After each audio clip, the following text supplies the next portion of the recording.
ព្រឹត្តិការណ៍កីឡាស៊ីហ្គេមលើកទី33ក្នុងប្រទេសថៃកំពុងរងព្យុះកំបុតត្បូងព្រឹត្តិការណ៍កីឡាស៊ីហ្គេមលើកទី33ដែលថៃធ្វើជាម្ចាស់ផ្ទះនៅថ្ងៃទី9ខែធ្នូឆ្នាំ2025នេះកំពុងរងព្យុះកំបុតត្បូងយ៉ាងដំណំក្រោមស្នាដៃរបស់រដ្ឋាភិបាលលោកអនុทิនដោយសារតែរងការរិះគន់ពីពលរដ្ឋថៃខ្លួនឯងផងនិងរងការរិះគន់ពីបណ្ដាប្រទេសដែលចូលរួមផងដែរមុនកីឡាស៊ីហ្គេមចាប់ផ្ដើមបើកជាផ្លូវការប្រទេសថៃបានផ្សព្វផ្សាយពីព្រឹត្តិការណ៍កីឡាអាស៊ីអាគ្នេយ៍ដែលខ្លួនទទួលធ្វើជាម្ចាស់ផ្ទះនៅឆ្នាំ2025នេះប៉ុន្តែក្រោយការផ្សព្វផ្សាយក៏រងនឹងការរិះគន់យ៉ាងចាស់ដៃពីសំណាក់ពលរដ្ឋថៃព្រោះពួកគេចាត់ទុកការរៀបចំព្រឹត្តិការណ៍កីឡាលំដាប់អន្តរជាតិនេះកំពុងរងភាពបរាជ័យព្រោះចាញ់ការរៀបចំរបស់កម្ពុជាកាលពីឆ្នាំ2023ការ Side The Nation បានរាយការណ៍ថាព្រឹត្តិការណ៍ស៊ីហ្គេមនេះកំពុងប្រឈមនឹងឧបសគ្គធំៗមួយចំនួនរួមមានការផ្សព្វផ្សាយពីព្រឹត្តិការណ៍នេះមានលក្ខណៈខ្សោយជាងកម្ពុជាចំណែកឯឧបសគ្គមួយទៀតគឺការផ្លាស់ប្ដូរទីតាំងពីខេត្តសង្ខឡាទៅទីក្រុងបាងកកនិងខេត្តជលបុរីព្រោះការផ្លាស់ប្ដូរទីតាំងនេះបានបង្កភាពស្មុគស្មាញដល់ក្រុមកីឡាករដែលចូលរួមយ៉ាងខ្លាំងក្នុងនោះសូម្បីតែកីឡាករថៃខ្លួនឯងក៏មិនដឹងច្បាស់ពីទីតាំងជាក់លាក់ដែរដោយសារតែបែបនេះទីតាំងមួយចំនួនដែលបម្រើឲ្យវិញ្ញាសានៃព្រឹត្តិការណ៍កីឡានេះត្រូវបានពន្យាពេលព្រោះតែកំពុងសាងសង់ថ្មីដូចជាការសាងសង់អាងហែលទឹកជាដើមចំណែកឯឧបសគ្គធំបំផុតនោះគឺការឧបត្ថម្ភប្រាក់របស់កីឡាក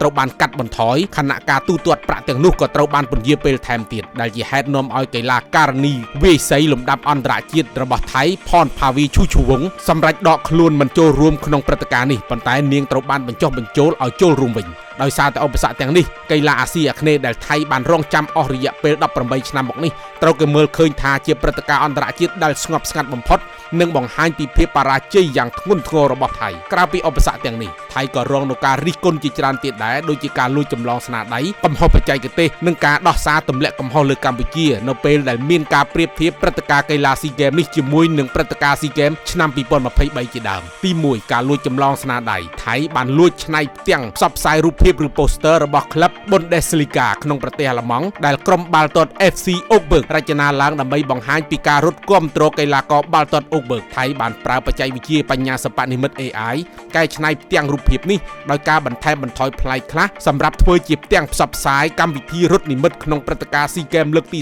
33របស់ខ្លួនយ៉ាងណាក៏ដោយអាជ្ញាធរថៃបានចេញមុខសុំទោសជាសាធារណៈបន្ទាប់ពីអ្នកគ្រប់គ្រងគេហទំព័រ FC Augsburg របស់ក្លឹបបាល់ទាត់ Bundesliga ក្នុងប្រទេសអាល្លឺម៉ង់បានចេញមុខរិះគន់ជាសាធារណៈនេះបើតាមការចុះផ្សាយរបស់កាសែតថៃខៅសុតកាលពីថ្ងៃទី5ខែធ្នូនេះចំណែកទាំងផ្សព្វផ្សាយរូបភាពឬ poster មួយផ្សេងទៀតដែលថៃរចនាឡើងដោយខ្លួនឯងក៏ត្រូវរុះរើនិងផ្លាស់ប្ដូរជាថ្មីដែរបន្ទាប់ពី poster នោះដាក់បង្ហាញតែឈ្មោះនិងស្លាកសញ្ញាក្រុមហ៊ុនឧបត្ថម្ភដែលហាក់មិនបានបង្ហាញពីការផ្សព្វផ្សាយពីព្រឹត្តិការណ៍កីឡាស៊ីហ្គេមនោះក្រៅពីលួចចម្លងស្នាដៃថៃបានបង្កកំហុសបច្ចេកទេសជាច្រើនបន្ថែមទៀតជាក់ស្ដែងកាលពីថ្ងៃទី3ខែធ្នូជាថ្ងៃដំបូងនៃការប្រកួតបាល់ទាត់បុរសដែលត្រូវធ្វើឡើងមុនព្រឹត្តិការណ៍ស៊ីហ្គេមឈានចូលមកដល់នៅថ្ងៃទី9ធ្នូនោះនៅពេលដែលកាមេរ៉ាផ្ដិតយកសកម្មភាពព្រឹត្តិការណ៍បាល់ទាត់នោះបានថតជាប់សកម្មភាពអ្នកគាំទ្រមួយក្រុមដែលមានកន្សែងបង្កផ្សាយពាណិជ្ជកម្មពីអំពីគេហទំព័រល្បែងអនឡាញចំណែកការផ្សាយឈ្មោះប្រទេសក្នុងវិញ្ញាសាប្រកួតបាល់ទាត់ដែលកីឡាករប្រទេសថៃត្រូវប្រកួតជាមួយកីឡាករប្រទេសឥណ្ឌូនេស៊ីក៏ថៃធ្វើឲ្យមានកំហុសដែរដោយដាក់ទង់ជាតិខុសពីឈ្មោះរបស់ប្រទេសទាំងនោះជាពិសេសគឺដាក់ទង់ជាតិប្រទេសផ្សេងលើឈ្មោះប្រទេសថៃខ្លួនឯងតែម្ដងក្នុងនោះឈ្មោះប្រទេសថៃប៉ុន្តែបែរជាដាក់ទង់ជាតិប្រទេសវៀតណាមចំណែកឯឈ្មោះប្រទេសឥណ្ឌូនេស៊ីបែរជាដាក់ឈ្មោះទង់ជាតិប្រទេសឡាវទៅវិញជាងនេះទៀតអំឡុងពេលការប្រកួតបើកឆាកបាល់ទាត់បុរសរវាងកីឡាករវៀតណាមនិងកីឡាករឡាវនៅថ្ងៃទី3ធ្នូដដែលនោះភ្លេងជាតិមិនត្រូវបានចាក់បន្លឺឡើងនោះទេដែលតម្រូវឲ្យកីឡាករនិងគ្រូបង្វឹកនៃគូប្រកួតទាំងពីរក្រុមនេះច្រៀងចម្រៀងជាតិដោយផ្ទាល់មាត់មុនពេលចូលប្រកួតចំណែកឯការប្រកួតបាល់ទាត់បុរសរវាងទីម៉ូខាងកើតនិងប្រទេសថៃនៅម៉ោង7យប់ថ្ងៃទី3ខែធ្នូដដែលក៏មានបញ្ហាចរន្តអគ្គិសនីថែមទៀតពោលគឺភ្លើងបំភ្លឺកីឡដ្ឋានមួយផ្នែកមិនដំណើរការចំណែកឯអ្នកគាំទ្រកីឡាករបាល់ទាត់ប្រទេសមីយ៉ាន់ម៉ាបានធ្វើដំណើរទៅគាំទ្រកីឡាកររបស់ពួកគេខុសទីតាំងប្រកួតដោយសារការផ្សព្វផ្សាយខុសរបស់គេហទំព័រស៊ីហ្គេមរបស់ថៃព្រោះការប្រកួតបានធ្វើឡើងនៅសាកលវិទ្យាល័យកីឡាជាតិឈុនបុរី Campus ប៉ុន្តែការជូនដំណឹងបែរជាបញ្ជាក់ថាការប្រកួតនេះប្រព្រឹត្តទៅនៅពហុកីឡដ្ឋានឈុនបុរីទៅវិញក្រោយរងការរិះគន់យ៉ាងស្ពឹកមុខប៉ុន្មានថ្ងៃនេះលោកថាម៉ាណាតព្រំផាវឧបនាយករដ្ឋមន្ត្រីទទួលបន្ទុករៀបចំព្រឹត្តិការណ៍ស៊ីហ្គេមលើកទី33នេះបានអង្វរពលរដ្ឋថៃកុំឲ្យវាយប្រហារមកលើរដ្ឋាភិបាលខ្លាំងពេកពាក់ព័ន្ធនឹងការរៀបចំកីឡាស៊ីហ្គេមរបស់ខ្លួនប៉ុន្តែលោកថាម៉ាណាតព្រំផាវបែរជាដោះសារថាប្រទេសថៃរៀបចំខ្លួនមិនសូវបានល្អដូចកម្ពុជាទេព្រោះប្រទេសកម្ពុជាមានប្រទេសចិនជួយពីក្រោយខ្នងការបង្កបញ្ហាទម្លាក់កំហុសលើកម្ កម្ពុជាបែបនេះគេនៅមិនភ្លេចទេដែលកីឡាករថៃបានក្រវែងមេដាយចោលនៅស្តាតអូឡ িম্প ិកក្នុងព្រឹត្តិការណ៍ប្រកួតស៊ីហ្គេមឆ្នាំ2023នៅកម្ពុជាក្រោយកីឡាករថៃប្រកួតបាល់ទាត់ចាញ់កីឡាករឥណ្ឌូនេស៊ីប៉ុន្តែត្រូវកម្ពុជាដោះស្រាយនិងសម្របសម្រួលបញ្ចប់បញ្ហាទាន់ពេលយ៉ាងណាក៏ដោយបន្ទាប់ពីមានការចោទប្រកាន់លើកម្ពុជាទាំងអយុត្តិធម៌និងគ្មានការទទួលខុសត្រូវសម្ដេចអគ្គមហាសេនាបតីតេជោហ៊ុនសែនប្រធានព្រឹទ្ធសភានិងជាប្រមុខរដ្ឋស្ដីទីបានចោទសួរទៅប្រទេសថៃវិញថាតើការទម្លាក់កំហុសលើកម្ពុជាជុំវិញព្រឹត្តិការណ៍កីឡាស៊ីហ្គេមលើកទី32ដែលកម្ពុជាធ្វើជាម្ចាស់ផ្ទះថាមានសាធារណរដ្ឋប្រជាមានិតចិនជួយពីក្រោយខ្នងនោះគឺជាចរិតបុគ្គលឬជាចរិតជនជាតិថៃដែលចូលចិត្តមើលងាយគេនិងប្រឌិតរឿងបែបនេះបើតាមសំណេររបស់សម្ដេចហ៊ុនសែនដែលបានសរសេរលើទំព័រ Facebook កាលពីថ្ងៃទី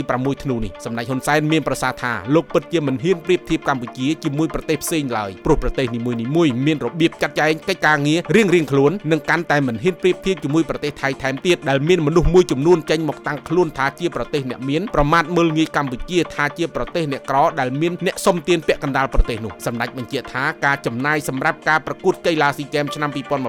កម្ពុជាមិនបានប្រើប្រាស់លុយចិនឬលុយពីបណ្ដាប្រទេសសូម្បីតែមួយសេនប៉ុន្តែសម្ដេចក៏បានអរគុណមិត្តចិនដែរដែលបានជួយកសាងហេដ្ឋារចនាសម្ព័ន្ធកីឡាមួយនេះសម្រាប់ឲ្យកម្ពុជាប្រើតកូនតចៅទៅថ្ងៃមុខសម្ដេចសម្ដែងនូវមោទនភាពចំពោះអាយដាមគៀតឈុននិងអាយដាមអូនពាន់មេរដ្ឋថាលោកទាំងពីរមិនមែនជាមេផ្ទះកញ្ជើធ្លុះរបស់កម្ពុជាទេដែលជាង20ឆ្នាំចុងក្រោយនៃការកាន់តំណែងជានាយករដ្ឋមន្ត្រីនៃរយៈពេល38ឆ្នាំដែលសម្ដេចមានមេផ្ទះដ៏ល្អទាំងពីររូបនេះមេផ្ទះដ៏ល្អនោះគឺនៅត្រង់ថាសម្រាប់ការចំណាយស៊ីហ្គេមឆ្នាំ2023កម្ពុជាមិនបានប្រើថវិកាជាតិឆ្នាំ2023តែមួយឆ្នាំប៉ុណ្ណោះទេប៉ុន្តែកម្ពុជាបានរំលែកថវិកាប្រចាំឆ្នាំតាំងពីឆ្នាំ2018ដល់ឆ្នាំ2022មកម្លេះដែលកម្ពុជាខិតខំសន្សំបានជិត$10 លានក្នុងមួយឆ្នាំ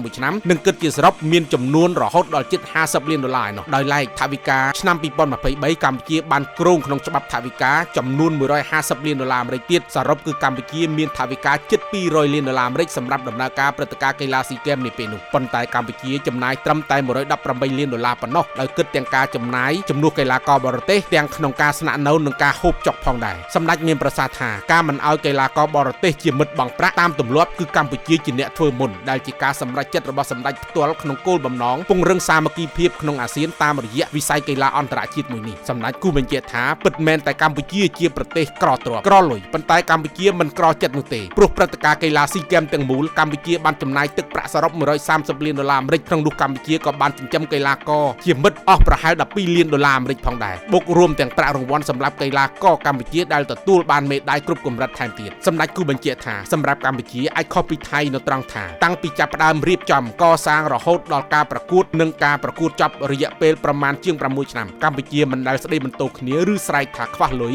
ឬធ្វើអធិការកិច្ចលើការចំណាយនោះទេទោះកម្ពុជាត្រូវជនជាតិថៃខ្លះប្រមាថមាក់ងាយថាជាប្រទេសក្រីក្រក៏ដោយតែនេះជារបៀបគិតនិងរបៀបចំណាយនៃប្រទេសអ្នកក្រដែលមានអ្នកតាំងខ្លួនថាជាអ្នកមានបានប្រមាថមើលងាយកម្ពុជានោះសម្ដេចសង្ឃឹមថាជនជាតិថៃដែលនិយាយប៉ះពាល់ដល់កម្ពុជាគួរតែដកពាក្យវិញដែលបាននិយាយថាកុំយកថៃទៅប្រៀបជាមួយនឹងកម្ពុជាព្រោះកម្ពុជាធ្វើស៊ីហ្គេមជោគជ័យដោយប្រើលុយចិននោះព្រោះពាក្យនេះមិនគ្រាន់តែមើលងាយចំពោះកម្ពុជាទេតែក៏ជាការប្រមាថឬទះកំភ្លៀងមហាអំណាចចិនផងដែរសម្ដេចសង្ឃឹមថាថៃនឹងធ្វើបានល្អចំពោះស៊ីហ្គេមឆ្នាំ2025នេះព្រមទាំងដោះស្រាយបានល្អនៅគ្រោះទឹកជំនន់រាប់ខែកន្លងមកជាជាងមកគិតតែពីរឿងយកឈ្នះចាញ់លើកម្ពុជានិងមីយ៉ាន់ម៉ានៅពេលនេះសម្ដេចអគ្គមហាសេនាបតីតេជោហ៊ុនសែនសង្កត់ធ្ងន់ថាសម្ដេចសូមរក្សាសិទ្ធិឆ្លើយតបដើម្បីការពារសេចក្តីថ្លៃថ្នូរជាតិសាសន៍ខ្មែរនិងពន្យល់ទៅកាន់ប្រជាជនកម្ពុជាទាំងមូលនិងប្រជាជនថៃតែប៉ុណ្ណោះខ្ញុំផ្សាយចេញពី Peace Cambodia